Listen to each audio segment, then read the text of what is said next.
Hey everyone. I thought I would take a couple of minutes, probably more than a couple, and just kind of explain why I went to Washington, D.C. this last week and a little bit about the trip. Um, so, I haven't followed, and you're going to have to excuse me. I know I cough all the time, but it's worse right now. I've been battling the crud for a week. Um, but I haven't followed the whole J6 thing for a long time or whatever. When it happened, I, was like everybody else at first. What the heck? What went on there? Um, and it just kind of, I didn't really think about it a whole lot after that.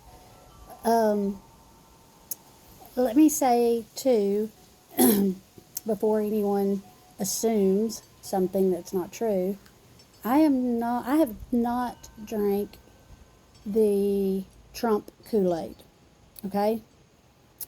I like Trump's policies, plain and simple.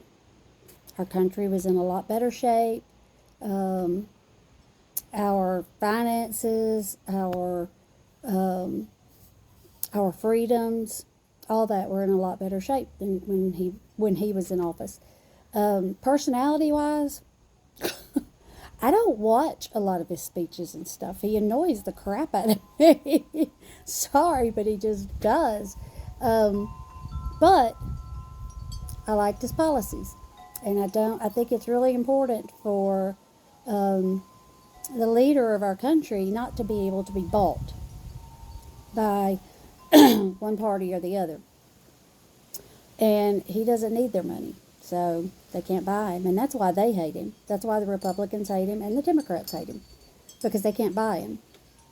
So anyway, so I do believe that there was something fishy with the 2020 election. And that's all I'm going to say, because if I say any more than that, I may get banned from YouTube and Facebook.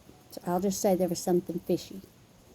But anyway, back to the J6 thing. I hadn't followed it a whole lot, but the last, I don't know, 2 or 3 months, I saw some stuff that got me started paying attention again and learning about what really went on that day. And one of the things that I have learned is these, well, one of the things I've learned is that it was not at all like the media has portrayed it to be. Most of the mainstream media is showing little bitty clips of the same thing over and over again. And if you go and read about some of these defendants, they tell only the bad stuff, only what they've been fed. And you don't hear the whole story. You don't hear about the fact that a number of these men that are locked up right now, for a number of them for misdemeanors. They don't have bail for misdemeanors. I mean, it's ridiculous. They are being treated horribly, horribly for alleged crimes against our country. And the thing is, they didn't go to try to destroy our country. They are not fascist. They're not insurrectionists. They love this country. Those people there that day, the large majority of them loved this country probably more than anybody in this country. They loved it enough to go up there and fight for what they believed in. They didn't go up there to destroy the Capitol. They didn't go up there to hurt anybody. I'm not going to go into a whole lot of it.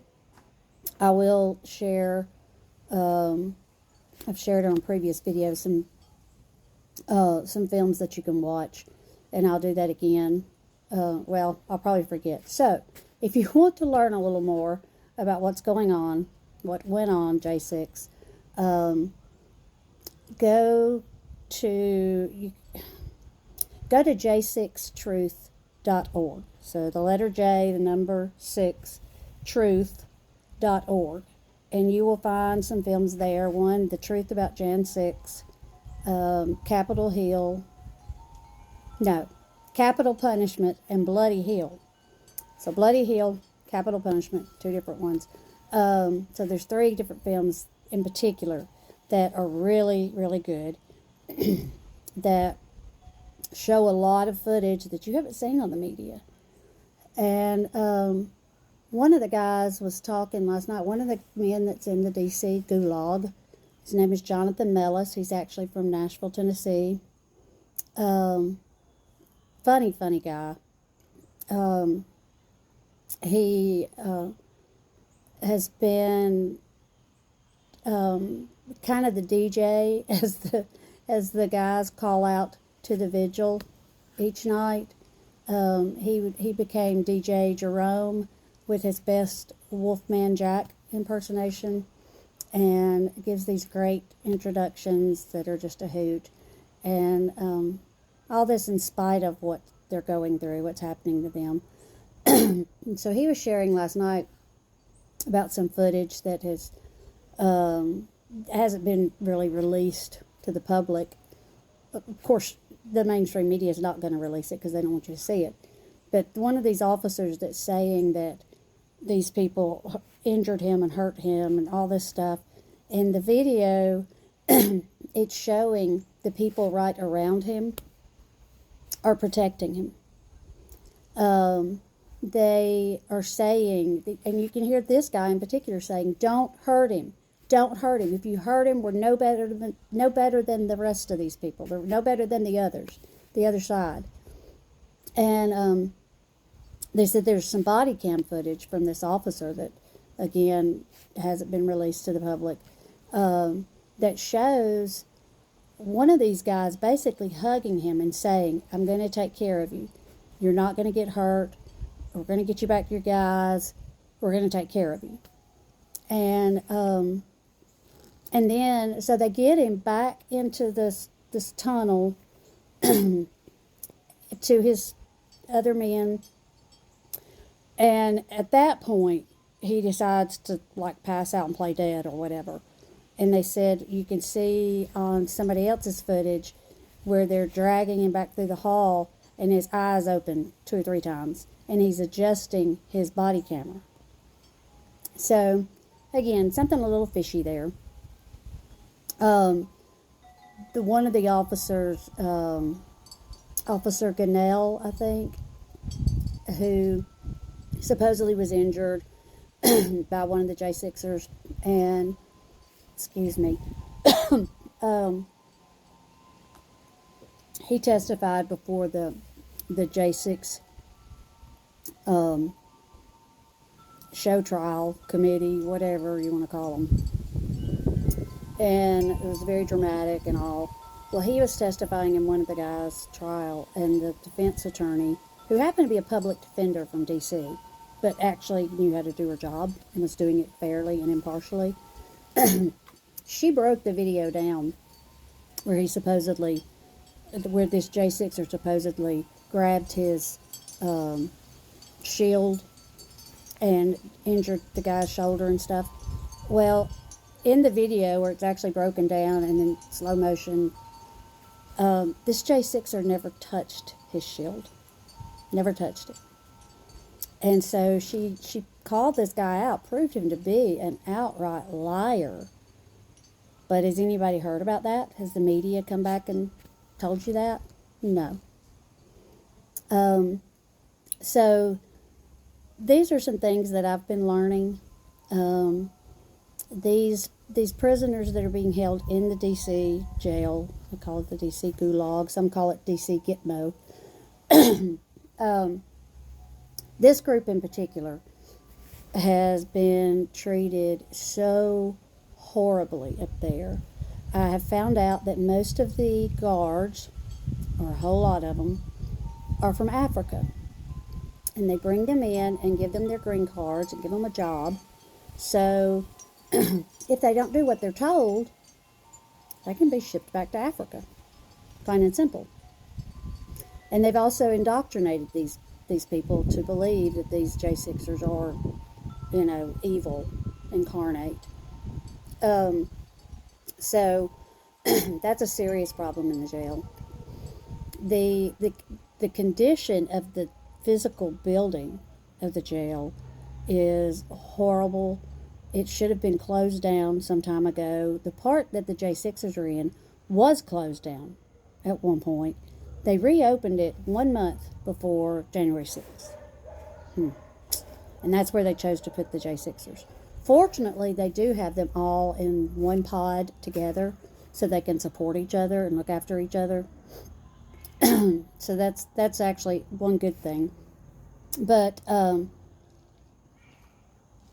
many of them through this journey, first of all, most of them contacted the FBI when they found out that they had been ratted out, turned in, spotted on video.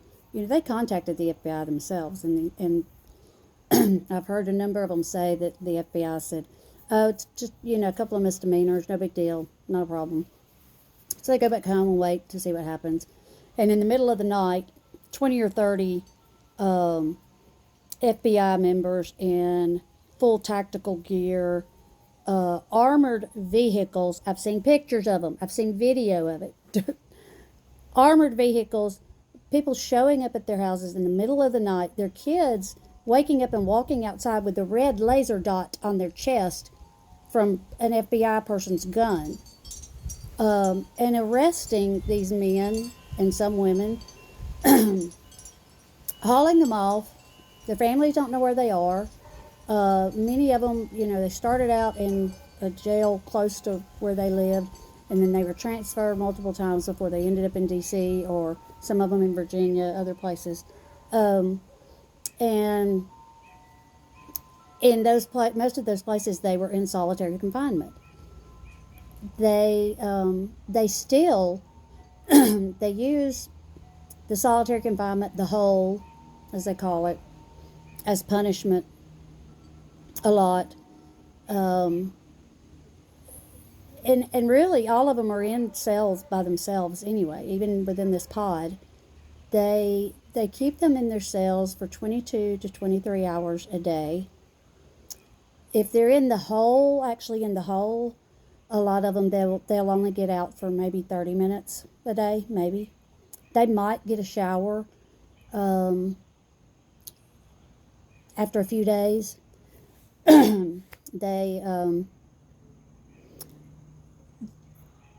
The food that they get there is inedible for the most part.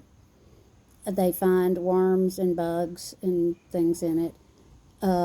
It's moldy a lot of times. And even if it was good, they don't get enough of it to sustain them. So the only way they survive is off commissary. I bet y'all didn't know that it's a really expensive thing on families for someone they love to be in jail. It's really expensive. That's a whole nother subject. And the thing is, these guys have not been convicted of anything. And the things that they've been charged with, again, for the most part, are misdemeanors. They haven't been charged with raping anyone or attempted murder or assault or, these things. And they're not given bail. And there's a couple of them I mentioned the other day that haven't even had bail hearings yet. So they're sitting there in jail, so you can say, well, they deserve it. They should be there. No, we're supposed to be innocent until proven guilty. That's what we're supposed to be. And these guys are not getting that. Everyone is treating them as if they're guilty of, some of the worst crimes in the world. So, again, the only way they survive is off of commissary. They can order food from the commissary, and they have their jailhouse recipes that they fix up with tortillas and beans and stuff. It's interesting to hear what they cook up sometimes. Um, so they've been beat. One guy in particular was put in his cell with his hands zip tied behind his back, and 4 guards came in and beat him within an inch of his life. His eyeball was hanging out of his head when they got through with him. He still has not regained sight in that eye, and probably won't, because they also didn't carry him to medical. They're not letting them get the medical treatment they need. One man in particular, Marine, served our country. He was at Camp Lejeune, and if any of you watch TV, you've seen the commercials lately for if you were ever at Camp Lejeune, and you have cancer or whatever. Well, he's one of those that has cancer. He has non-Hodgkin's lymphoma. Before all this, it was under control. It was considered stage 1, pretty much under control. But he got put in jail for this stuff, and they haven't allowed any treatment. They didn't allow his treatment to continue. The food and the conditions and all have been really bad for this cancer, and so he now I think it's back up to stage 3 or stage 4. He's getting chemotherapy now, finally, and just recently, because he stood up for one of his fellow J6ers who was getting pepper sprayed, or I think they call it CO spray, and they said it's worse than pepper spray. This guy was getting sprayed unmercilessly for nothing, for a mask issue. And so he and some of the other guys spoke up. They didn't do anything. They were just saying, hey, leave our friend alone. So these 3 guys got put in the hole. He was one of them. They left him in there for days without anyone checking on him. He didn't get his treatments. They gave him no water during this time. And if anybody knows anything about chemotherapy, I mean, that's a terrible thing to do for somebody that's going through chemotherapy. Your mouth gets dry, and there's a lot of nausea and other things. So he was in this situation for, I think, a couple of weeks before they finally moved him back up to the pod with the other J6ers. So a lot of these men are veterans. There's one man who was a Green Beret, Army Ranger, Green Beret, for 20 years, and when he got out of there, he did contract work for the government. So about 30 plus years, he served our government, served our country, honorably. And so he's been charged with some different things, and he's in there. And just recently, back end of August, 1st of September, he had an abscessed tooth, and they wouldn't take him to get it seen about. They wouldn't take him to dental or medical or anything. He ended up taking a staple and puncturing the abscess himself, and I know that's gross to think about, but he was in so much pain, and the infection was so bad that that's all he needed to do. So he punctured the abscess and drained it himself. And this is a man who, again, fought in combat, special forces for our country, was discharged honorably, then served our country again as a civilian. And this is the way they're treating him for charges he hasn't even been convicted of. Again, several other service members, they are not getting their VA benefits now, even though they have not been convicted of anything. They're refusing their VA benefits, so their families are not getting the money, the resources that they need now to keep going, to survive. They're not getting treatment from the VA in there. They pretty much just deserted them. And they they're not getting treated again for a lot of their illnesses, their injuries that maybe came about through combat, through their service. For their PTSD, they're not getting the treatment that they need for it. And so, I mean, that's horrible to treat anybody that way, but particularly these men and women who served our country honorably, and they love our country. So, as I learned a lot of these things, I felt like I needed to be in support of them. I needed to support them, and I needed to support this effort. So, Ashley Babbitt, who most of you know, was shot and killed inside the Capitol on January 6th. She was unarmed. There's a whole lot to that story that I won't go into. But her mother is Mickey Whithoff. She and another man started, I think it was on August the 8th, that they started holding these vigils outside the D.C. jail. And so from 7 to 9 Eastern time each night, they hold these vigils and they play worship music, and the prisoners, most nights, not every night, most nights can call out to them, and they can share, different ones can share what's, going on in their cases, or tell a little bit of their story so others know. At 9 o'clock every night, they sing the national anthem. And they do that anyway. The prisoners do that anyway. So when this started, they call out at 9 o'clock, and they sing. They have the phone, on a microphone. And so the people at the vigil sing the national anthem with the prisoners. And where they are, if they press their faces right up to the windows, they can see the people out there supporting them. They can see the flags and the signs and stuff, and they will flash their lights off and on to acknowledge her right there. So it's really cool. So this last Saturday they had a rally.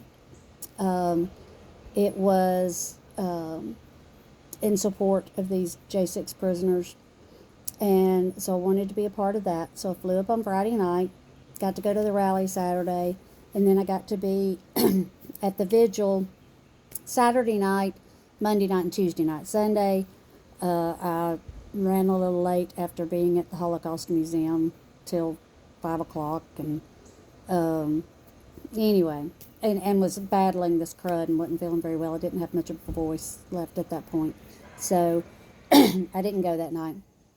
But I went the other 3 nights, and there were some of the most gracious, kind, welcoming people.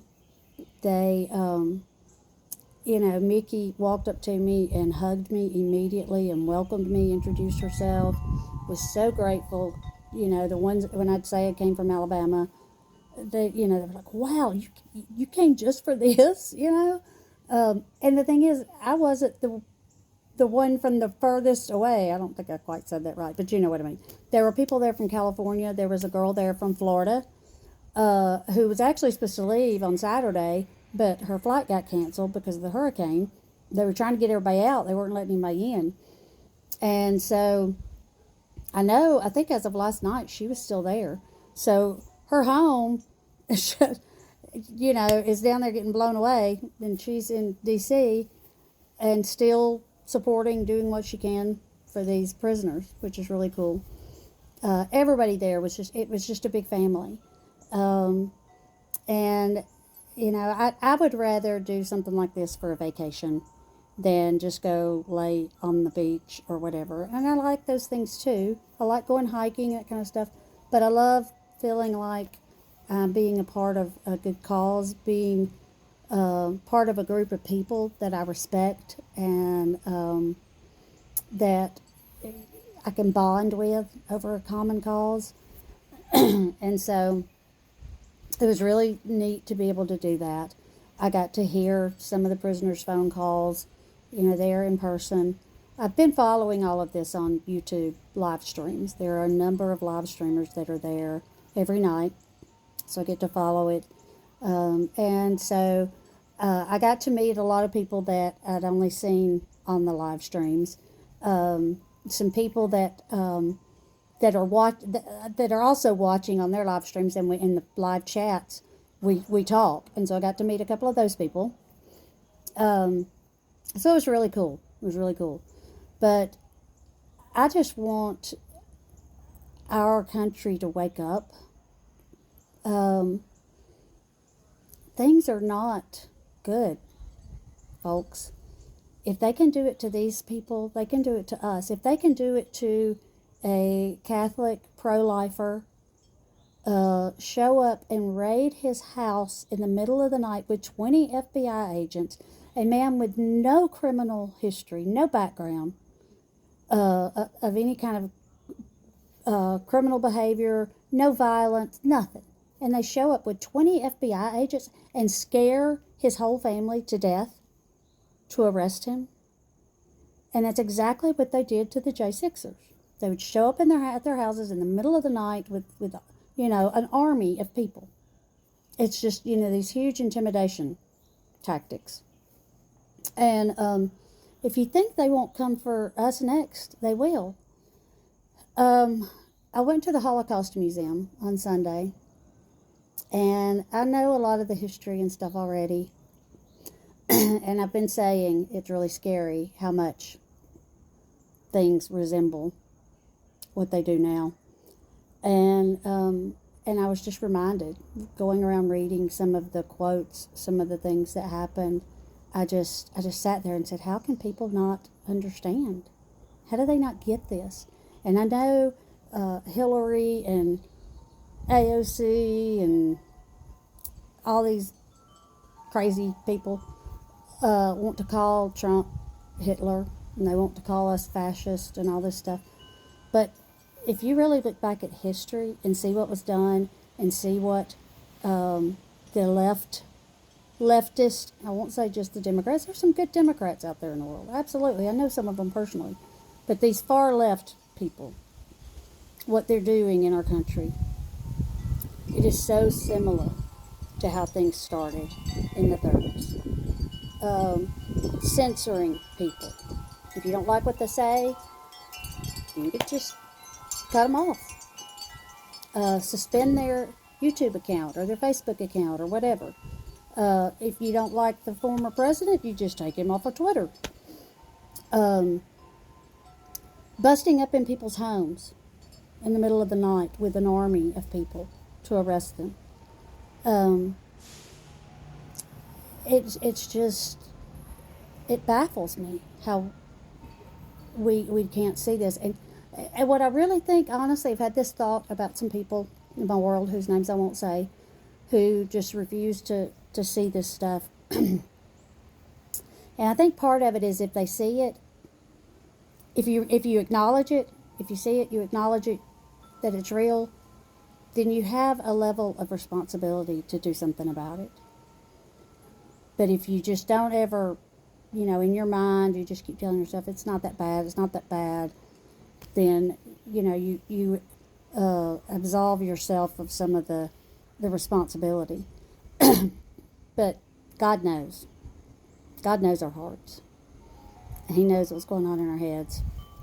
And He knows if you're just avoiding it. So, if you think you're hiding, you may be hiding from me, but you're not hiding from God. So, it's time to wake up. It's time to fight for our country. I'm not talking about physical. Yes, we need to vote in a few weeks. Absolutely. Please, please, please, please, please vote. As they say, vote early and vote often. Just once. We're the party that just votes once.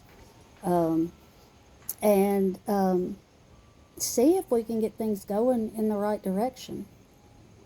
And if you don't agree with me, that is perfectly fine. Don't try to turn me off. Or, you can turn this video off. I don't care. But don't try to get me canceled because I disagree with you. I'm not doing that with anybody. So, what day was it? Monday, I guess, when I was going to Arlington. And I'll end with this story. I passed a man that it had a sign, it had a picture of Trump on it, and it said, "Lock him up." And he passed somebody, and that person said, "Hey, I like your sign." Well, I turned around and said, "Well, I don't." And he said, "What?" I said, "I don't like your sign." I said, "But we can still be friends, can't we?" And he said, "Well, you're a member of a cult, you know." And I said, "Okay, whatever, but we're both Americans, right?" And he didn't even respond. He just, and I wasn't going to engage him right there. I was a single woman alone in Washington, D.C. I really tried to behave, not draw any more attention to myself than I needed to. So, but, that's the thing. It's like this other side, the far left, doesn't want anybody to disagree with them. They don't, if you do, there's something wrong with you. They're going to get you canceled. They're going to get your business shut down. They're, whatever. But we're not doing that. I don't remember Trump canceling people. I don't remember him having control over social media. I don't remember the Republican Party, the FBI doing this kind of stuff under the Republican Party. Certainly not endorsed by Trump and his folks. So, again, and I know it's not everybody that's a Democrat. It's not. I know. Again, I have some friends that are Democrats, and I know some other people who are, and that I don't know personally, but I know they're good people. And that's fine. And you don't have to like Trump, and you don't have to like his policies. But what we've got going on in D.C.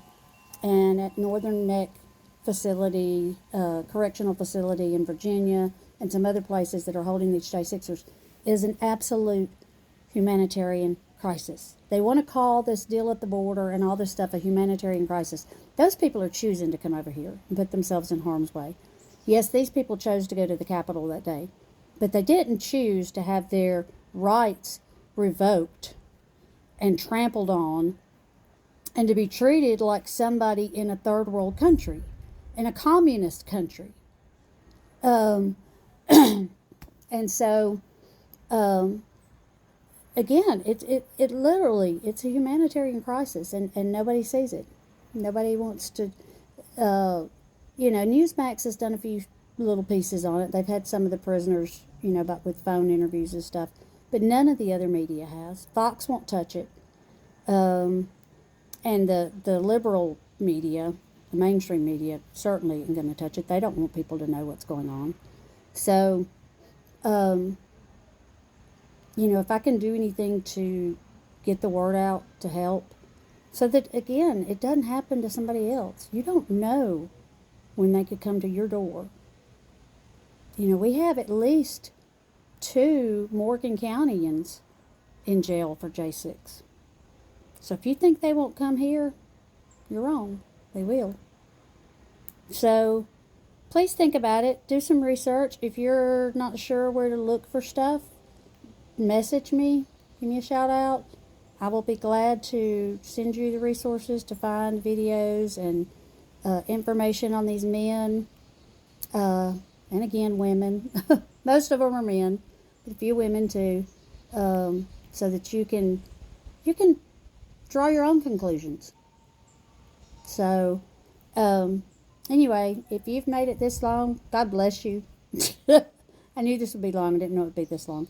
So, anyway, I love you guys, and God bless America, and God bless you all, and we will talk again soon.